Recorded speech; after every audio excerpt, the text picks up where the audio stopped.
Okay, so let me start off by thanking the organizers for putting together this nice conference and inviting me to speak here. So I'll tell you about our recent attempts to find a unified description of quantum Hall effects. Main results of this work are summarized in this paper. And I'd like to thank generous funding from the Science and Engineering Research Board of the Department of Science and Technology, Government of India, and the Royal Society for an exchange grant that I share with a collaborator. And I like to make a special mention to the coding package diagram, which we've used extensively for our numerical computation. Okay, so the plan of the talk is as follows. So I'm going to give a very quick introduction to fractional quantum Hall effect in the lowest Landau level. So we'll of course hear more about this in Ganpathy's lectures. So this we'll see can be explained almost all of this thing that we see in the lowest Landau level can be explained in a unified manner in terms of composite fermions. Then I'll go to the main part of the talk, which is fractional quantum Hall states in the second Landau level. And I'll propose a description of all the phenomenology that you see in the second Landau level in terms of partons. And I'll end with some conclusions and outlook. Okay, there are a couple of disclaimers that I would like to give before we start. So throughout this talk, I'm only going to be talking about gallium arsenide. That's the only system that will be considered. And I'm going to assume that electrons are fully spin polarized. So of course, these things are not necessarily true, and one can discuss more about these. If you're interested in these things, catch me later. Okay, so the field of fractional quantum Hall effects started with this discovery of Suisse, Sormer, and Gossard, who took a two-dimensional system of electrons, placed it in a strong magnetic field, and cooled it to very low temperatures. And what they found was this Hall resistance is quantized in units of h over 1/3 e square. So this is the famous 1/3 plateau. And concomitantly, the longitudinal resistance actually vanishes. It goes down as you go to lower temperatures, which indicates that this is a gap state. So fractional quantum Hall effect turns out to be an extremely difficult problem to address. And the main reason is, for a theorist like me, you can take this limit where you send the cyclotron frequency to infinity. So all the physics is completely happening in the lowest Landau level. So kinetic energy is going to be out of the problem because all the electrons have just half h bar omega c energy.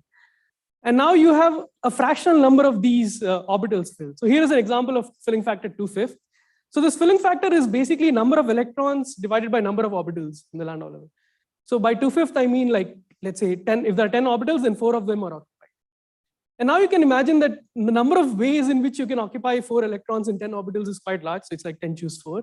And now if you take a thermodynamic system, then this number just goes. So the amazing thing is that the electrons are always interacting by Coulomb forces, and Coulomb interactions pick one unique state from this highly degenerate manifold. So that's the surprising part, that interactions pick one unique state from this extremely large degenerate manifold. So how do we make any progress at all? We don't even know how to solve 3 particles interacting with each other. So what hope do we actually have of solving an Avogadro number of particles talking to each other? So the first progress in this direction was made by Laughlin, who essentially just guessed an ansatz for the 1/3 state. So Laughlin's proposal was to use this Jastrow form. So Z here is the complex coordinate that describes the 2-dimensional coordinate of the electron. So Z is x plus I_y. So what Laughlin proposed was that you take a wave function which is of the form product I less than j, Zi minus Zj to the power m. And because this is a wave function that describes fermions, m has to be an odd integer. So throughout this talk, there's also a Gaussian part that sits in this wave function, which we're going to just completely ignore. We'll just look at the polynomial part. So m equal to 3 gives a good description of the 1/3 ground state. Furthermore, Laughlin actually went on to show that the excitations of this state carry charge, the excitations are particles which carry a fractional charge. And then Arova, Schrieffer, and Wilczek showed that they're even more exotic objects. They carry what are called fractional statistics. So if you take 2 of the Laughlin quasi-holes around each other, then you pick up a phase which is not like 0 or pi, but pi by 3, something like that. So very soon after Suisse, Sormer, and Gossard's discovery, people made better samples, went to larger fields. And what they found was there was a whole zoo of fractions. So it was not just 1/3, but there are many states, and they primarily fall along this sequence, which is n over 2pn plus minus 1. So 1/3 is the state that Suisse, Sormer, and Gossard discovered. Then there's a state at filling factor 2/5, 3/7, 4/9. And then there are also states at what we call hole conjugates. So in the lowest Landau level, you can think of exchanging empty orbitals with filled orbitals. So that gives you, if you have a state at filling factor nu, you can map it to a state at filling factor 1 minus nu. So for example, the 2/3 state of electrons, you can think of it as 1/3 state of holes. So then there are these states at 2/3, 3/5, 4/7, and 5/9. And the thing is, it's not simply possible to just go and put 5 over 2 in the Laughlin wave function, because that's not a single valued wave function. So again, we are kind of stuck. We understood the Laughlin fraction, but how do you describe these other fractions? So one way to understand these fractions are using what is called composite fermion theory. So the fractional quantum Hall state of electrons can be understood as the integer quantum Hall state of certain emergent particles, which are called composite fermion. A composite fermion by definition is a bound state of an electron and an even number of vortices. And in many contexts, vortices behave like flux quanta. So you're also welcome to think of composite fermion as being a bound state of an electron and an even number of flux quanta.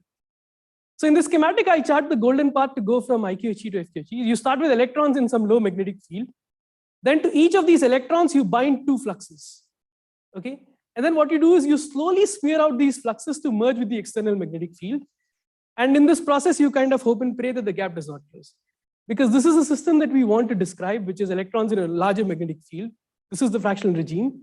But we kind of only understand the integer quantum Hall regime. So this is a questionable assumption. And we'll see that somewhere down the line, this will break down.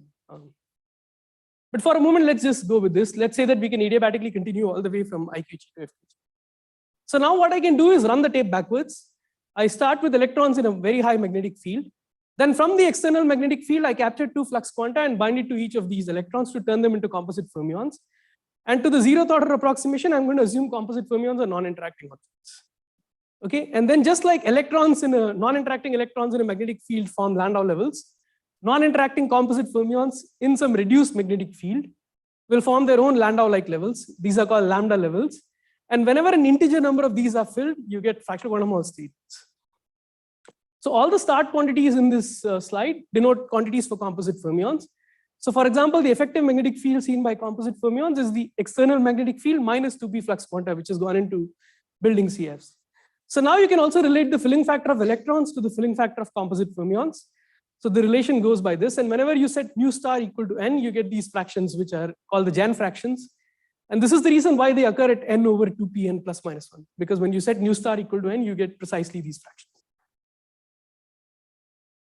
So let me pictorially give you some schematics for what the ground states look like. So when you have one fill lambda level of composite fermions, I'll show that this state gives you exactly what Laughlin had proposed. So you get exactly the Laughlin state. Then 2 fill lambda level of composite fermions gives you a filling factor 2/5 of electrons. 3 fill lambda levels gives you 3/7 and so on. And you can do this sort of mapping also for excitations. So you can get particle excitation, hole excitation, particle hole pair excitation. So everything I said up until now is fairly qualitative, but you can actually do quantitative stuff with this theory. You can actually get numbers out, and primarily this proceeds by constructing these wave functions, which are called Jan wave functions. So the recipe to do so is the following. So you first construct an integer quantum Hall state. This is a well-known state. This is a slated determinant state where you fill n Landau levels. And then to this, you multiply by this factor of product I less than j, zi minus ej to the power 2. So this is called the Laughlin-Jastrow factor. And this does the vortex binding for you. And then because I would like to work in this limit where I send the second Landau level very far away, I would like to brute force project the state to the lowest level. So there are a couple of things to note about this wave function. So one is that although these have been proposed as some variational wave functions, they actually contain no adjustable parameters. So they are variational wave functions, but they don't have any adjustable parameters. The moment you fix the filling factor on the left-hand side, everything else on the right-hand side is completely fixed. And another kind of puzzling thing about these states is that they can actually be evaluated for very large system sizes. So this appears very bizarre because usually if you want to evaluate a state like this, then what you usually do is to expand this in the space of Landau levels and then just retain the part that resides in the lowest Landau. But there is actually a technical trick, a way to directly construct these states in the lowest Landau. So these states can actually be evaluated for hundreds of particles. So let me first show why this gives you the same construction as Laughlin for n equal to 1. So when when n is equal to 1, then this phi n is actually exactly the Jastrow factor. So then this just becomes zi minus ej to the power 2p plus 1, which is exactly what Laughlin had written down. So probably some of you already noticed that at the simplest fraction possible, namely filling factor 1/2, there is no fractional quantum Hall state. So why is it that at this fraction one does not get any FQG? This can also be understood using the theory of composite fermions. So it turns out that at filling factor 1/2, composite fermions absorb all of the external magnetic field. So the effective magnetic field that they move in is actually 0. So then just like electrons in 0 magnetic field form a gapless Fermi liquid, composite fermions in 0 magnetic field form a Fermi C. So this is called the composite fermion Fermi C. So but one should just step back and think about this a little carefully. So the garden variety Fermi C that we are used to in solid state systems, their kinetic energy plays the main role. So you take interactions usually perturbatively on top of that. But here a Fermi sea completely emerges from interaction. So there is no kinetic energy at all in this problem. It is just interactions that give rise to a Fermi liquid. Okay, so everything I said about composite fermions, one can ask how accurately does this describe the actual problem of our interest, which is electrons in the lowest Landau level interacting by Coulomb interaction. So you can do this computation, like solve the problem exactly for some small systems. So for that, I'm going to just pick the spherical geometry. You can do this in many geometries like torus, like disk, and so on. And the reason to pick spherical geometry is that there is no degeneracy of ground states in the spherical geometry. Furthermore, throughout this talk, we are going to be interested in bulk properties. So there is no edge in this problem in the spherical geometry. And one nice feature about the spherical geometry is that the relation between the number of particles and the number of fluxes is offset by a number which is called the shift. And Wen and Z in a paper showed that if you have two candidate wave functions which have different shifts, then they carry different topological orders. So you can have two states which both occur at the same filling factor, but they carry different shifts, then they will have different topological orders. So this shift serves as a good quantum number to identify topological order of states. Then Haldane actually showed how to parameterize the interactions. So what one does is puts two electrons in the lowest Landau level in some relative angular momentum state. So throughout this talk, we are going to work with interactions that are spherically symmetric. So angular momentum is going to be a good quantum number.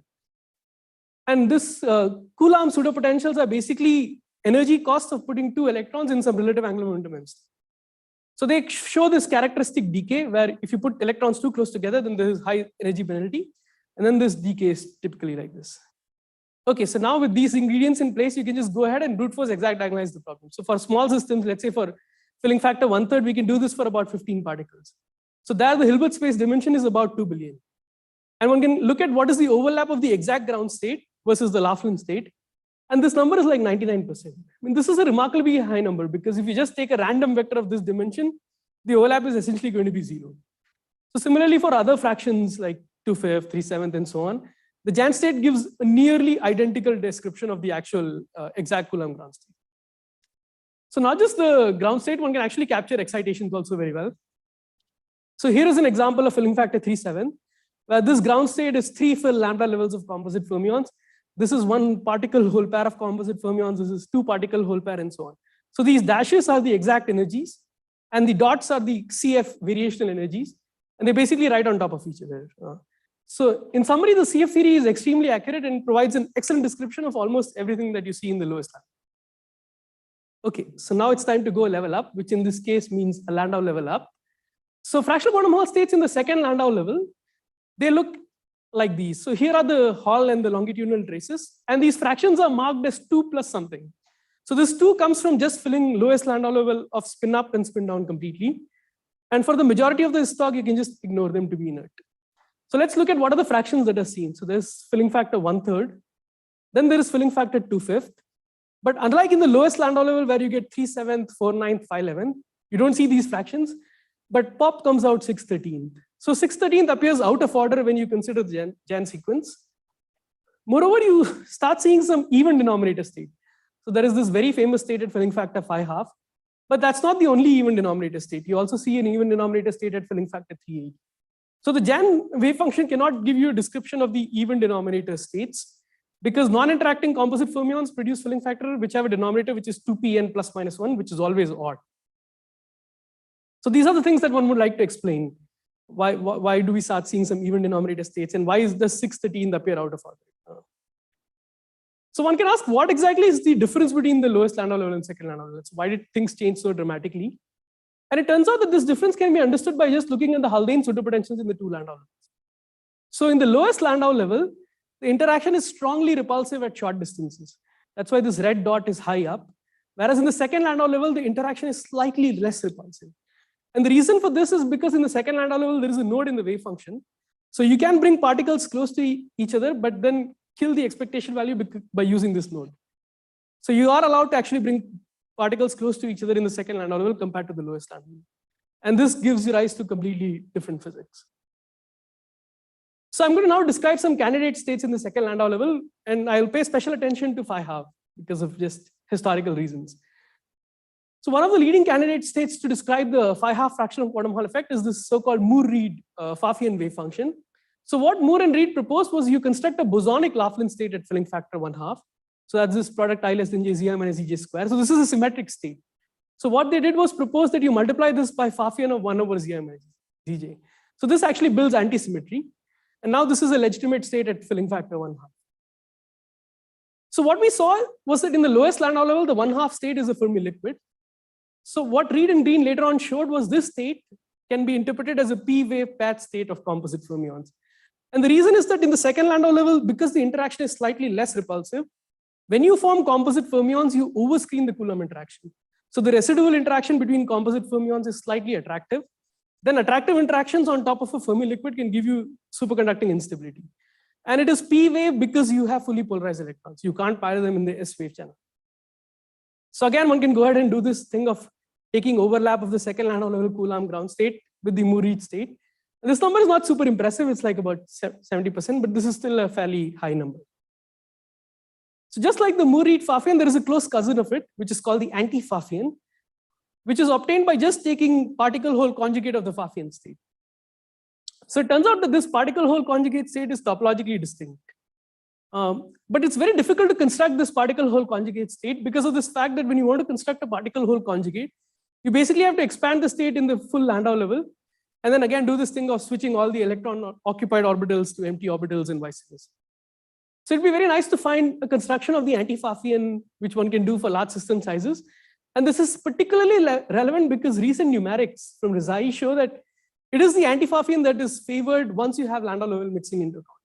I mean, in experiments, we are always working at the finite magnetic field. So there's always some possibility to go to a different Landau level. Like there's finite excitation probability always. And once you take that into account, then the tie is broken towards the anti-Pfaffian side. Okay, so this was our understanding till about 2017. But then there was a recent, there was a bunch of experiments done in Murthy Heiblum's group, which kind of threw a spanner into the works. So what they did was they measured the thermal Hall conductance at filling factor 5/2, and they found that it was neither consistent with the Pfaffian nor with the anti-Pfaffian. And it turns out to be consistent with the state which is called particle hole symmetric Pfaffian, PH Pfaffian. And there have been two candidate wave functions that have been constructed for this. One is by Jolicoeur and the other is by Zucker and Feldman. And these wave functions basically have decent overlap with each other. So let me just describe one of them. So what Zucker and Feldman basically proposed was that you just conjugate the Pfaffian part. That's all. And that again gives you a legitimate state at filling factor 1/2. And it turns out that this wave function is particle hole symmetric to a very good extent. And it seems like this state is consistent with what has been observed experimentally. Nevertheless, numerics never find evidence for this state at all. So this wave function is not at all remotely competitive with either the Pfaffian or the anti-Pfaffian at 5/2. But of course, numerics are done on some idealized systems. You take Landau level mixing into some perturbative account, and you take disorder. You completely ignore disorder when you do numerics. So it's possible that maybe disorder and Landau level mixing have to be taken into account properly to then find that this is the state that actually wins. But right now, at least numerics find no evidence of this, but experiments seem to be consistent with these measurements. Okay, so what about other states? So let me quickly summarize what are the candidate states that one sees in the second Landau level. So 1/2 is likely to be a p-wave paired state. It's just a matter of which p-wave channel do they pair in. Then 1/3 and 2/3 are likely analogous to the lowest Landau level state. So it's like Laughlin and particle hole conjugate of the Laughlin. 2/5 is some Reed-Rizai state or Bonderson-Slingerland state. So these are the leading candidates. 3/8 is another class of states called Bonderson-Slingerland state. 6/13 is some other class of states called Leeuwenhoek. Basically, you don't need to know what these states are, but the point of the slide is to show that it seems like for every filling that you see in the second Landau level, you have to invoke a different physical mechanism to describe what the state is. So wouldn't it be much nicer if one can find a unified description of all the states that one sees in the second Landau level? And the answer is yes, in terms of what are called parton states. So parton states was constructed actually by Jain as a generalization of his composite fermion theory. So what he proposed was you take an electron and you break it into some fictitious objects called partons, and you place each of these partons into some integer quantum Hall effect. Because integer quantum Hall states are gap states, so there is some hope of getting gap states by this recipe. And you finally fuse the partons back together to recover the actual electron. So this produces wave functions of this kind, where you just get simply some products of integer quantum Hall states. And because again, I'd like to work in this limit where the other Landau level is sent very far away, you brute force project this state to the lowest Landau level. Now, since all the partons are exposed to the same external magnetic field, and they have the same density as the electrons, the charge of the alpha parton is given by this relation. And because the sum of the charges of the partons have to add to that of the electron, you can relate the filling factor of the partons to the filling factor of the electron. And this quantum number called shift that I described earlier, it's also related to the individual levels that the partons fill. So you kind of have a picture like this. You have an electron, you break it into some fictitious partons, and you place each of these partons into some integer quantum half. So let me give you a couple of examples of parton states. So the Laughlin state is what is called a 1-1-1 parton state, where you have 3 partons and each of them fill nu equal to 1 lambda level. This is probably the simplest way to see why there is fractional charge in the Laughlin state, because you see this q alpha is minus e times nu over n alpha. Nu is 1/3 and n is 1. So you have 3 partons, each of charge e over 3. Now the Jan composite fermion states are also parton states. They are n-1-1 parton states. So now you have partons that carry different, that fill different number of lambda levels. So this gives you 2 partons of charge 2e over 5. These both fill 1 lambda level, and there is 1 parton which of charge e over 5 which fills 2 lambda levels. But the theory is much more general. You can actually construct non-composite fermion states using this recipe. So the simplest example of that is what is called the 2-2-1 parton state, where you have 2 partons filling nu equal to 2 and 1 parton filling nu equal to 1. And it turns out that this is actually a non-abelian state, which is topologically distinct from Pfaffian and anti-Pfaffian. And this can be interpreted as an F-wave paired state. But unfortunately, this turns out to be not a very good candidate to describe the phi half. But there's been some recent interest in this because it seems like this could be stabilized in graphene. Okay, so with all this background in place, I can tell you what is the main result of our work. So we found that there is a parton sequence, that and its whole conjugates. It captures all the observed states in the second lambda level. So this looks fairly quite complicated. So this parton sequences are labeled as 2 bar 1 to the p, n bar 1 square.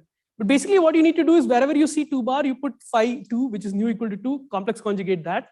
1 is just nu equal to 1. N bar is phi minus n, and phi 1 square. And the thing is that you can factorize these into Jan states. So you can actually construct these states for fairly large system sizes, because as I said, the Jan states can be written for fairly large system sizes. And now what you can do is look at p equal to 1 and p equal to 2, which following the Jan sequence analogy, we call the primary sequence and the secondary sequence. So this for n equal to 1, 2, 3 produces states at 2/3, 1/2, and 6/13. And for n equal to 1, 2, 3, the secondary sequence produces states at 1/2, 2/5, and 3. And these are precisely the fractions that we saw on that slide. And they appear actually in exactly this order. So for example, 1/2 state is more stable than 6/13, 2/5 is more stable than 3/8, and so on. So one prediction of this is that the next 2 states that you see in the second lambda level, they should come at 2 + 4 9 and 2 + 4 11. So let me run over one of those sequences quickly and tell you what it looks like. So if you set p equal to 1, then this gives you n bar 2 bar 1 cube. So these filling factors are of the form 2n over phi n minus 2. And again, you can write these in terms of the Jan states. So for n equal to 1, this produces a standard 2/3 composite fermion state. And this is indeed observed in the experiments at filling factor 8/3. Then for n equal to 2, I'm going to show that this is a state at filling factor 1/2. And this lies at the universality class of the anti-Pfaffian. So this is my construction of the anti-Pfaffian for fairly large system sizes. So you can construct this state for very large sizes. Then for n equal to 3, you get a state at 6/13. And this underscores why 6/13 is more stable in the second lambda level. It's not the n equal to 6 member of the n over 2n minus 2n plus 1 sequence. It's the n equal to 3 member of some other sequence. So this way gets you 6/13 fairly quickly. And that's why 6/13 is seen in experiments. And you don't see like 3, 7, 4, 9, 5, 11. So one thing you can quickly do for 2 bar square 1 cube is compute the wave function. So one thing you can check is what is the shift. It occurs at the same shift as the anti-Pfaffian.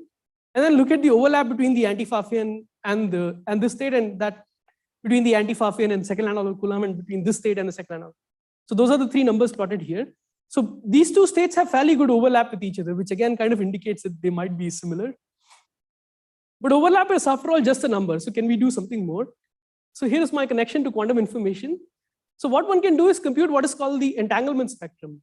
So the entanglement spectrum is the logarithm of the eigenvalues of the reduced density matrix. And Lee and Haldane conjectured that if you have 2 states that lie in the same topological phase, then the counting of their low-lying entanglement levels are identical. And the reason for this, I mean, a physical way to think about this is when you do the entanglement spectrum, you make a cut to the system. So you create an artificial edge. And because of bulk edge correspondence, we believe that the edge carries the topological fingerprint of the bulk. So that's why if 2 states carry similar entanglement spectrum, then they can be I'll finish in 2 minutes. So they'll be in the same phase. So if you look at the entanglement spectrum of the anti-Pfaffian in this state, then their counting is exactly identical. It goes as 1, 1, 3, 5. So then you can go to the next state, which is this 3 bar, 2 bar, 1 cube. This actually turns out to be topologically distinct from the 613 Gen state. So it's a completely different state. And it is energetically better than the 613 state in the second Landau level. So in the lowest Landau level, the Gen state wins. In the second Landau level, this state wins. Okay, so at the end, one can ask this question, why these parton states and why not something else? So some part of this is sheer luck and some part of this comes from experience. So what we know is that constructing composite fermion states is a good recipe because they describe almost all the states that are seen in the lowest Landau level. So one good idea that comes from composite fermion theory is that you place partons into nu equal to 1 states. Because of these Zi minus Zj factors, they keep electrons far away from each other. So that's a good recipe to minimize the Coulomb energies. So our states are basically some simplest generalizations of these. So instead of having n11, you have nm11, where m is 2 or minus 2. That's basically it. But at the end of the day, this comes down to energetics. For the second Landau level interaction, it turns out that these parton states seem the most plausible. But for any given interaction, this is a hard problem to answer. Given some interaction, which parton state is likely to be still there? Okay, so let me end with some outlook. So besides the things that I told you about second Landau level, parton theory can also potentially capture some delicate states that are seen in the lowest Landau level that lie outside the Gen sequence. So to leave you with a one-line take-home message, almost all fractional quantum Hall states that we know of can potentially be described as just some products of integer quantum Hall states. So let me leave you with some acknowledgements of my collaborators, and I'll be happy to take questions.